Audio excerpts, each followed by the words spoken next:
Vamos ver algumas repercussões no meio político. O líder do PL na Câmara, o deputado Sóstenes Cavalcante, criticou a transferência de Jair Bolsonaro nas redes sociais, como a gente vê aqui no telão. Ele disse o seguinte: o Brasil está sob um regime de arbítrio judicial. O que vemos não é justiça, é autoritarismo de toga, abuso de poder institucionalizado, a caneta usada como cacetete. A transferência de um ex-presidente para a penitenciária por decisão isolada é punição política, vingança travestida de legalidade e demonstração de força de quem já não reconhece limites.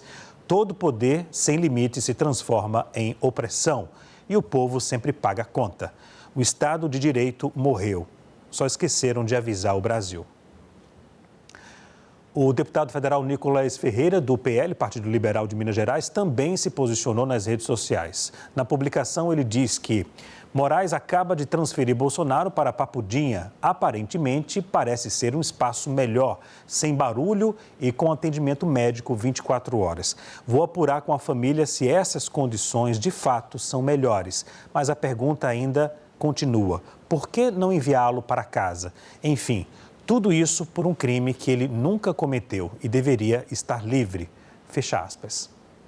Carlos Bolsonaro, filho do ex-presidente, publicou um vídeo nas redes sociais falando sobre a transferência de Jair Bolsonaro para Papudinha. Vamos ouvir. E todos nós sabemos de suas comorbidades e seus problemas de saúde. Por outras pessoas, por outros motivos, outras pessoas já foram para casa por muito menos. E, infelizmente, isso não está acontecendo com o presidente Jair Bolsonaro. Todos vocês já sabem do que se trata mais ou menos o assunto. É uma perseguição política, é uma tortura psicológica diária. O deputado federal Lindenberg Farias, do PT, líder do PT na Câmara, também falou sobre a transferência do ex-presidente Jair Bolsonaro para Papudinha. Vamos ouvir. O ministro Alexandre de Moraes acerta, porque na lei de organizações criminosas, quem é chefe de organização criminosa armada tem que estar em presídio de segurança máxima. Bolsonaro foi condenado por isso, por chefiar uma organização criminosa armada que tentou, inclusive, um plano, a Operação Punhal Verde e Amarelo, de assassinato do Lula, do Alckmin e do Alexandre de Moraes. Anié, estão aí algumas das posições políticas sobre a transferência de Jair Bolsonaro, né? Que movimentou bastante Brasília hoje, né? Boa noite.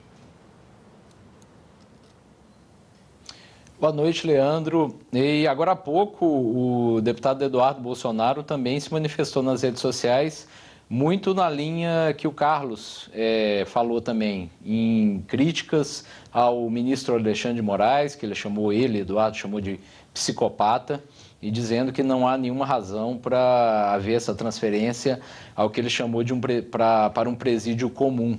Então, houve uma pequena diferença ali entre a manifestação dos dois filhos, o Carlos e o Eduardo. Flávio ainda não se manifestou. E em relação a Michele, que o SBT News mostrou agora há pouco aí na programação, que ela evitou, pelo menos nesse primeiro momento, um ataque ao ministro Alexandre de Moraes. Então, isso mexeu aí politicamente, Leandro, pelo fato da Papuda ter o peso simbólico ali de ser um presídio e de ter toda aquela mística por trás ali, que é que políticos corruptos e etc. vão para a Papuda, né? O próprio Jair Bolsonaro, lá atrás, na sua carreira política, ele já usou muito isso em relação aos condenados da Lava Jato e ao próprio presidente Lula, dizendo que a Papuda lhe esperava. Hoje mesmo, o ministro Guilherme Boulos, que é um dos ministros ali mais vocais do governo Lula, ele inclusive fez menção a esse vídeo do Bolsonaro fazendo uma ironia, né? Dizendo também nas redes sociais que aqui se faz, aqui se paga. Então, por hora, o discurso da maior parte da direita, dos aliados do ex-presidente Bolsonaro, é crítico ao ministro Alexandre de Moraes, porque eles defendiam e eles defendem ainda que o ex-presidente vá para prisão domiciliar. Já os opositores a Jair Bolsonaro, os aliados do governo, do presidente Lula, eles têm defendido a decisão do ministro Alexandre de Moraes e explorado isso politicamente, como a gente viu aí nessa manifestação do ministro Guilherme Boulos. Leandro. Ok. Anié, daqui a pouco a gente volta, viu? Obrigado pela presença aqui no News Noite, a gente fica com você. Até já. Eu vou chamar agora o Bruno Garchagen de novo para poder comentar. Bruno Garchagen, qual é o impacto político manter o ex-presidente preso até o período da eleição, hein? Bom, o impacto mais imediato, Leandro, é fazer com que o Bolsonaro, para o movimento que o apoia, se torne um símbolo da oposição para tentar vencer a eleição e provocar a derrota do Lula e tirar o atual governo. Então, obviamente que se o Flávio Bolsonaro continuar sendo candidato, for até o final, a prisão do Bolsonaro vai ser usada como um capital político importante nessa criação de um símbolo mitificado para aglutinar não só aqueles que já decidiram votar, porque já apoiam o Flávio em razão do Jair Bolsonaro, do ex-presidente, mas também agregar a essa massa de eleitores aqueles que eventualmente nem votariam no Bolsonaro, mas que não querem que o Lula se reeleja. Então, um símbolo político preso, e hoje, sem dúvida alguma, o Jair Bolsonaro, no campo da oposição, tem o maior capital político de votos do país, isso é um fato inegável, uma descrição da realidade. Então, usar esse símbolo que está preso politicamente é uma estratégia que vai ser usada, inevitavelmente, principalmente se o Flávio Bolsonaro continuar como candidato.